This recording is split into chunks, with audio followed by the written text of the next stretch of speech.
महाराष्ट्र में बाला साहेब ठाकरे के बेटे उद्धव ठाकरे हमेशा से ही सीएम की कुर्सी और सत्ता में बने रहने के सपने देखते आए हैं। पहले बीजेपी के साथ गठबंधन कर सरकार चलाने का सपना संजोया, लेकिन फिर सीएम की कुर्सी के लिए रातों रात पलटी मार के विपक्ष के साथ मिलकर नया गठबंधन तैयार किया और महाराष्ट्र के मुख्यमंत्री बन गए। लेकिन कहते हैं जो बोया है वो काटोगे जरूर, और ऐसा ही कुछ उद्धव ठाकरे के साथ भी हुआ।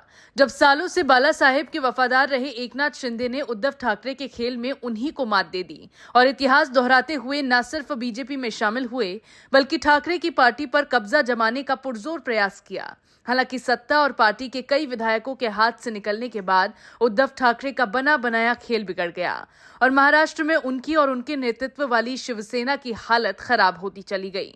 लेकिन सत्ता का स्वाद एक बार अगर कोई चख ले तो उसे भूल पाना इतना आसान नहीं होता है, और यही हाल फिलहाल उद्धव ठाकरे का है। वैसे तो ठाकरे बीजेपी के साथ गठबंधन को लेकर ऊपरी तौर पर मना ही करते हैं, लेकिन अब अंदरूनी ठाकरे के मन में क्या है वो वही जानते हैं।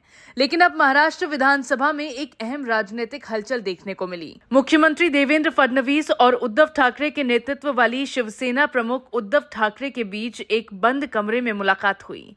ये बैठक विधान परिषद के सभापति राम शिंदे के कक्ष में करीब 20 मिनट तक चली। इस मीटिंग में आदित्य ठाकरे भी मौजूद थे। ये मुलाकात ऐसे समय पर हुई है जब एक दिन पहले ही देवेंद्र फडणवीस ने उद्धव ठाकरे को सरकार में शामिल होने का न्योता दिया था। सूत्रों के मुताबिक इस मीटिंग में कई मुद्दों पर चर्चा हुई। इनमें विधानसभा में नेता प्रतिपक्ष का पद, राज्य में 3 भाषा नीति जैसे अहम मुद्दों पर चर्चा हुई है। हालांकि दोनों नेताओं की ओर से इस मुलाकात को लेकर कोई आधिकारिक बयान नहीं आया है, लेकिन इस मुलाकात को महाराष्ट्र की राजनीति में संभावित नए समीकरणों के संकेत के तौर पर देखा जा रहा है। बीते दिन 16 जुलाई को ही महाराष्ट्र के मुख्यमंत्री देवेंद्र फडणवीस ने विधान परिषद में अपने पुराने साथी रहे उद्धव ठाकरे को सत्ता पक्ष में शामिल होने का प्रस्ताव दिया था। हालांकि इस प्रस्ताव पर पूरे सदन ने चुटकी ली थी, लेकिन उद्धव ठाकरे के नेतृत्व वाली शिवसेना प्रमुख ने चुप्पी साध ली।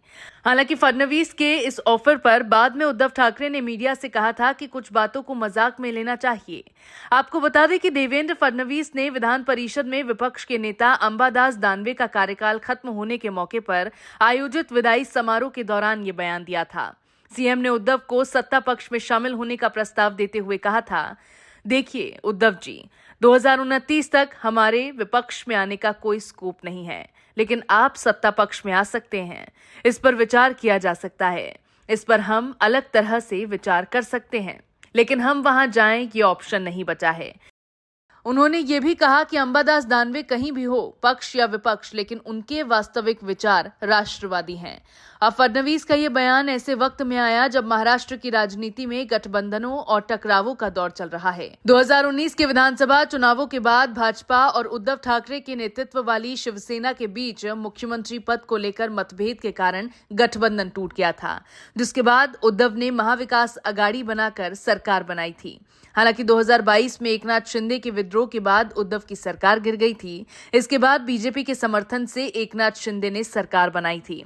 हालांकि अब जो ऑफर देवेंद्र फडणवीस ने उद्धव ठाकरे को दिया और जिस तरह से एक बंद कमरे में दोनों नेताओं के बीच बैठक हुई है, उसके बाद महाराष्ट्र की राजनीति किस ओर रुख करती है वो देखना होगा।